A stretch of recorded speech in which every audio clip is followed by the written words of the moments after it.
नमस्कार, आपण पाहत आहात बहुजन हिताय न्यूज, जनसामान्यांचा बुलंद आवाज। बहुजन समाज पार्टीचा संघर्ष करो, हम तुम्हारे साथ हैं। संघर्ष करो, हम तुम्हारे साथ हैं। बहन जी आप संघर्ष करो, हम तुम्हारे साथ हैं। बहन जी आप संघर्ष करो, हम तुम्हारे साथ हैं। कांग्रेस साहब आप संघर्ष करो, हम तुम्हारे साथ हैं। और फूले के सम्मान में बीएसपी मैदान में, साहू के सम्मान में बीएसपी मैदान में, और बाबा के सम्मान में बीएसपी मैदान और में, नारी के सम्मान में बीएसपी मैदान में। बहन जी आप संघर्ष करो, हम तुम्हारे साथ हैं। बहन जी आप संघर्ष करो, हम तुम्हारे साथ हैं। कांग्रेस साहब आप संघर्ष करो, हम तुम्हारे साथ हैं।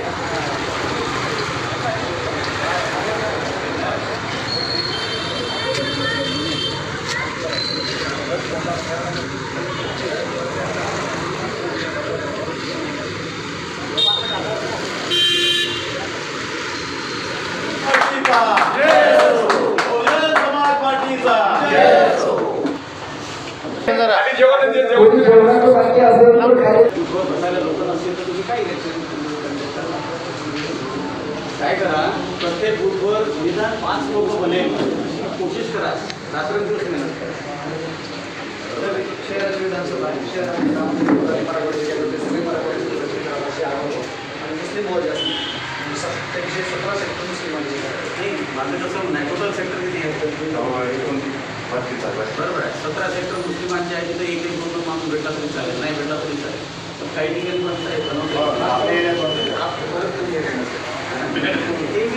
महाराष्ट्रात पहिल्यांदा एखादा राहते, पहिला आमदार महाराष्ट्रात एक काढलेलं आहे, मंत्री नसतो, तिथं आपल्याला वाटतं का मुस्लिम समाज जास्त प्रयत्न कधी हार नाही होते, प्रयास तर बरोबर आहे।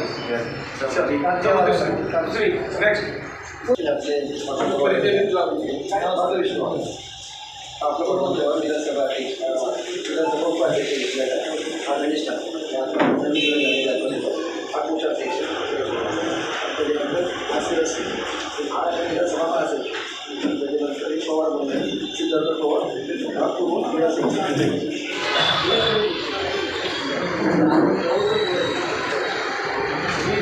एका सेक्टरमध्ये किती पदाधिकारी? एका सेक्टरमध्ये 5 पदाधिकारी आहेत। 13 बनवले पाहिजे, 5 बनवले। बूथ बनवले का काही? बूथ म्हणजे त्या गावात आपण त्या गावात सेक्टरमध्ये तिथे बूथ पण आपण तयार झाले। बूथमध्ये किती लोकांची शाखा बनवते? आपण बूथमध्ये पण 7 लोक आहेत। पूर्वीच्या जे मागच्या त्यामध्ये 7 लोक लागलेले आहेत। असे जवळपास 40-45 डबल बूथ तयार आहेत, 10 सेक्टर तयार आहेत आणि 53 गावं येत असल्यामुळे थोडीशी अडचण निर्माण होते। वैजापूरला 1965 गावं होतं गांगापूरचे, कारण ते जायच्या लोकांचा आमच्याशी जास्त संपर्क येते।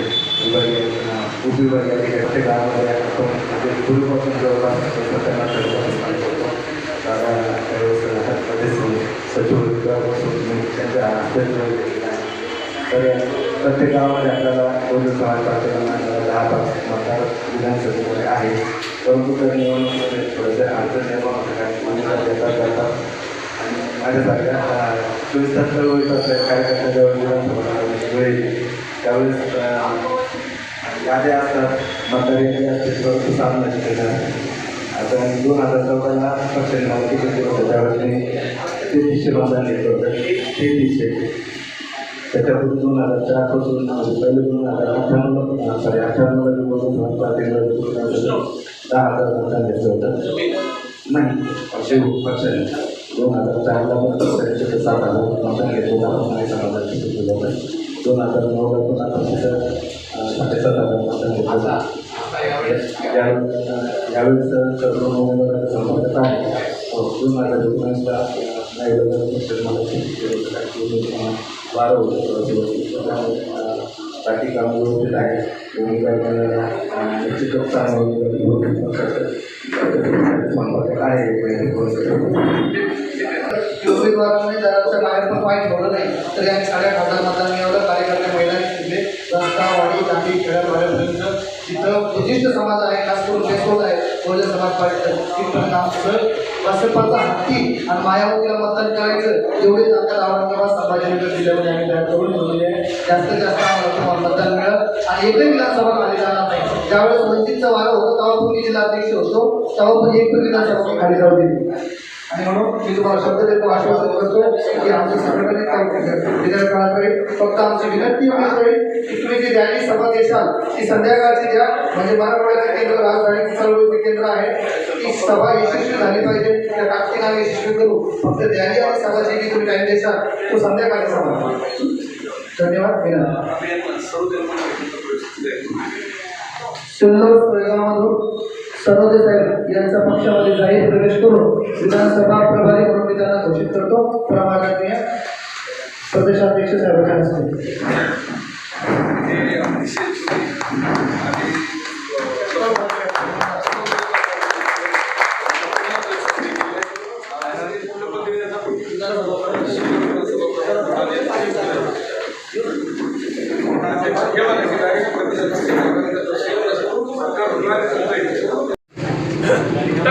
दोन्ही टाकतात असं तो मोठा माणूस प्रदेशाध्यक्ष बाहेरचे सगळे बाहेरचे सर्व कार्यकर्ते आतमध्ये या. बहुजन समाज में जन्मे सभी संत गुरु महात्मा, इसमें प्रमुखता से महात्मा बुद्ध, महात्मा ज्योतिबाजी फुले, छत्रपति शाहूजी महाराज, छत्रपति शिवाजी महाराज, पेरियार रामास्वामी नायकर, शहीद बिरसा मुंडा, साहित्य सम्राट अण्णाभाऊ साठे, 21वीं सदी के महानायक मान्यवर घनश्याम साहब, और जिन्होंने हम सभी बहुजनों की गुलामी की जंजीरों को तोड़कर हमें मनुष्य बनकर जीने का अधिकार दिया, ऐसे विश्व रत्न भारत रत्न डॉक्टर बाबा साहब अम्बेडकर, इन सभी महामानवों को मैं अपना अभिवादन पेश करता हूँ. उसी के साथ साथ आपकी हमारी सभी की नेता आयरन लेडी बहन कुमारी मायावती जी, इनके बताए हुए मार्ग पर चलने का दृढ़ संकल्प करता हूँ. आज इस मराठवाड़ा धुन की बहुत ही महत्वपूर्ण संगठन समीक्षा बैठक में उपस्थित सम्माननीय हमारे दादा मुकुंद दादा सोनवणे जी, हमारे मार्गदर्शक भी रहे, हमसे काफ़ी सीनियर साथी, महाराष्ट्र प्रदेश के महासचिव इस जोन के इंचार्ज सम्माननीय अनिरुद्ध जी रणवीर साहब, महाराष्ट्र प्रदेश के सचिव सम्माननीय दिगंबर जी ढोले साहब, सम्माननीय गायकवाड़ जी, सम्माननीय गुड्डू भाई, सम्माननीय काकनकर जी, सम्माननीय हमारे साथी योगीराज जी, सम्माननीय हमारे मीडिया प्रभारी स्टेट के सुधगरे जी, अभिजीत भाऊ, रेवाड़े सर, यहाँ जितने भी सीनियर साथी हैं सबका नाम लेना उचित नहीं है, आएगा भी समय भी निकल जाएगा. सभी जिलों से आए हुए जिलाध्यक्ष, जिले में लगाए हुए स्टेट की तरफ से इंचार्ज शेखानी जी हैं, बाकी सभी साथी हैं. साथियों, आप सभी को मेरा जय भीम. ये हमारी चौथी मीटिंग है.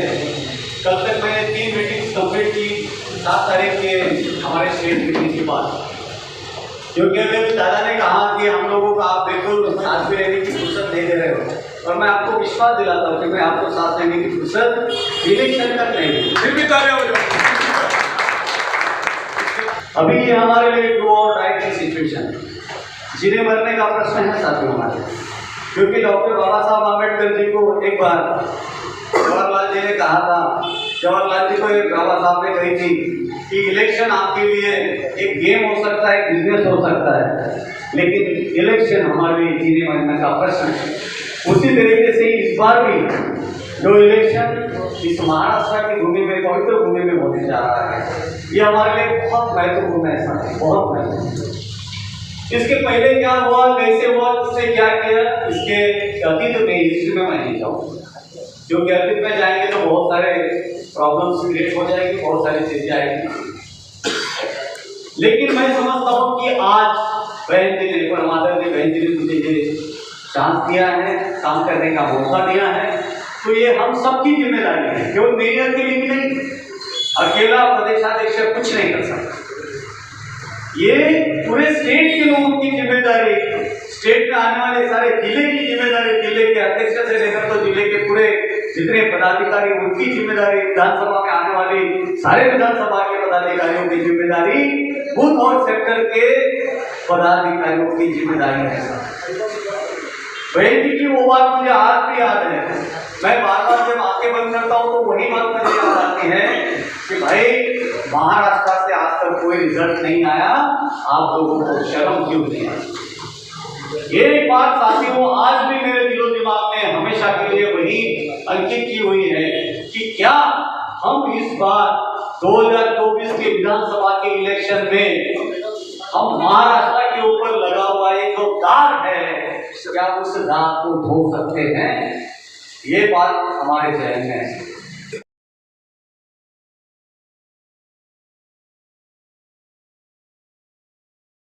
सर, आज मराठवाडा स्तरीय संघटन समीक्षा बैठक आयोजित केली होती. काय उद्देश होता त्याच्यामधून आणि त्याच्या पुढं काय निष्पन्न?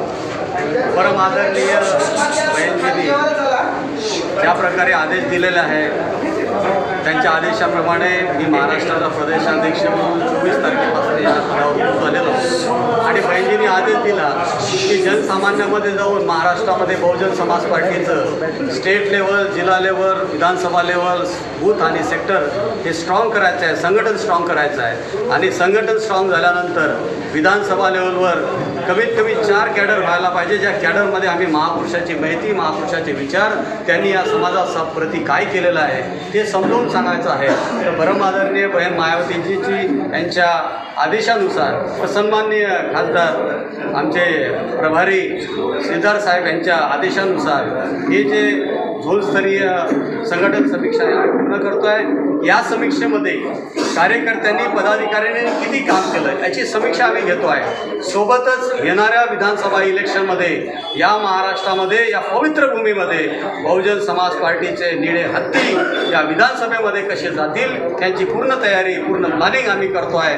मोठ्या संख्येनं, मोठ्या प्रमाणात या महाराष्ट्रातील बहुजन समाज पार्टीचा कार्यकर्ता, पदाधिकारी या कामाला लागलेला आहे. कार्यकर्त्यांमध्ये प्रचंड विश्वास निर्माण झालेला आहे, प्रचंड मोटिवेटेड आहे आणि आम्हाला पूर्ण विश्वास आहे की आमच्या कार्यकर्ता ज्या प्रकारे कामाला लागला त्यांच्या विश्वासावर आमचं काम आहे आणि त्यांच्या विश्वासावरच या महाराष्ट्रामध्ये कमीत कमी 5 ते 10 आमदार आणण्याची आमची ताकद आहे आणि आमची ते प्रयत्न सुरू आहे. ही किती बैठक आहे आणि याच्या पुढं पण बैठका होणार आहेत? आमच्या दररोज बैठका सुरू आहे. स्टेट लेवलची ही 4थी बैठक या 3 दिवसामध्ये मी घेतलेली आहे.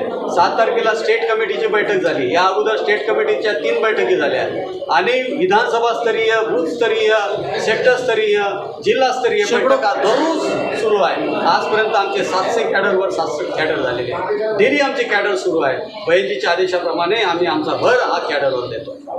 सर, दिवसेंदिवस बहुजन समाज पार्टीचा वोट शेअर कमी होत आहे, त्यासाठी काय प्रयत्न केले जातात? मी तुम्हाला सांगू इच्छितो की राजकारणामध्ये संख्येचं गणित असते, इश्यूज असतात. प्रत्येक वेळेस इश्यूजवर भर देऊन हा जो पॉलिटिक्समध्ये गेम खेळला जातो. तुम्हाला माहीत असेल की 2024मध्ये जो गेम झाला लोकसभेमध्ये तो या इथल्या काँग्रेसनी, इंडिया गठबंधननी आमच्या बहुजन समाजाला, आमच्या SC ST OBC समाज, मायनॉरिटी समाजाला हा मूर्ख बनून संविधान वाचवायचं आहे म्हणून त्यांची मतं त्यांनी घेतलेले आहे. पण तुम्हाला सांगतो 1 तारखेला जो निर्णय आला त्या निर्णयाच्या विरोधामध्ये सर्वात आधी कोणी कमर कसली असेल, कोणी आवाज उठवला असेल SC ST OBC मायनॉरिटीसाठी ते परमादरणीय बहीण मायावतीजी आणि बहुजन समाज पार्टीने उचललेला आहे. आणि म्हणून या इश्यूला घेऊन, या संविधानाच्या इश्यूला आणि SC ST वर होणारे जे हल्ले आहेत आरक्षणाच्या माध्यमातून, इतर माध्यमातून आम्ही समाजामध्ये जात आहोत आणि समाजाला आम्ही चेतवत आहोत, समाजामध्ये चेतना निर्माण करत आहोत, समाजाला समजून सांगत आहोत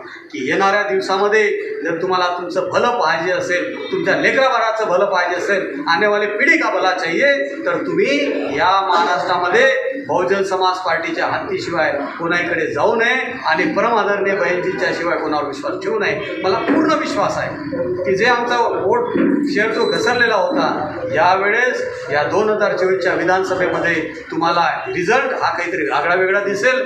या महाराष्ट्राच्या भूमीमध्ये बहुजन समाज पार्टी मोठी पार्टी बनून उभरेल आणि आमचे आमदार सुद्धा या विधानसभेमध्ये आम्ही इथं पाठवू. सर्वच पक्षांनी आगामी विधानसभेची निवडणुकीची तयारी सुरू केली. बहुजन समाज पार्टीनं जी तयारी सुरू ती कुठपर्यंत आली आणि आगामी काळामध्ये कुठल्या पक्षाची युती वगैरे करणार आहे?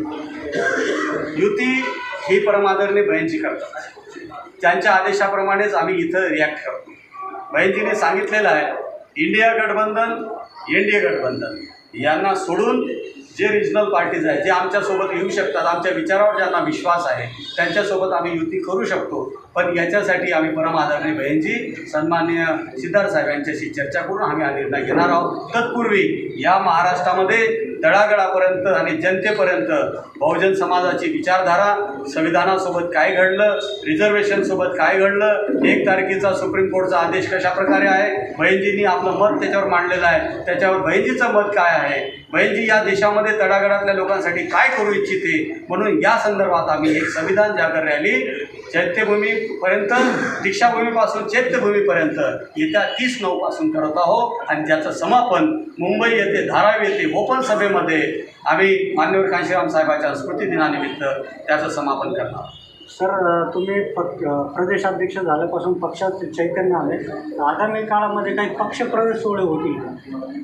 पक्षप्रवेशाची गोष्ट तुम्हाला सांगतोय की मी जिथं जिथं जातो आहे मोठ्या प्रमाणामध्ये पक्षप्रवेश होतो आहे. काही लोक वंचितमधून आमच्या पक्षामध्ये यायला लागले, काही लोक दुसऱ्या पार्टीमधून आमच्या पक्षामध्ये यायला लागले. आताच मी वर्धेमध्ये एक माजी खासदार आहे रामचंद्रजी घांगारे, त्यांचे चिरंजीव, त्यांचे वंचितचे जिल्हाध्यक्ष होते, तिन्ही समाजाचे, त्यांना मी आताच प्रवेश दिला. एक मराठा समाजाची आमची ताई आहे, ती वंचितमध्ये होती, त्यांना आम्ही प्रवेश दिला. नागपूरमध्ये बऱ्याच लोकांना प्रवेश दिला. आता परवाच्या दिवशी मी पुणे आणि मुंबईमध्ये पण काही लोकांना प्रवेश दिला. तर मोठ्या संख्येनं बहुजन समाजाचे लोक आज बहुजन समाज पार्टीकडे आकर्षित होत आहे. त्यांना चांगलं काम महाराष्ट्रामध्ये दिसत आहे. तळागाळातला कार्यकर्ता एक झालेला आहे. पुराणे कार्यकर्ते होते ते मोठ्या संख्येनं आज जुमानं कामं करायला सुरुवात केलेली आहे आणि आम्हाला विश्वास आहे की आमचा माणूस जो इकडे तिकडे गेलेला असेल, या विचारधारेवर बहीण मायावतीजींच्या नेतृत्वावर विश्वास ठेवून लगेच आपल्या स्वगृही परत. धन्यवाद.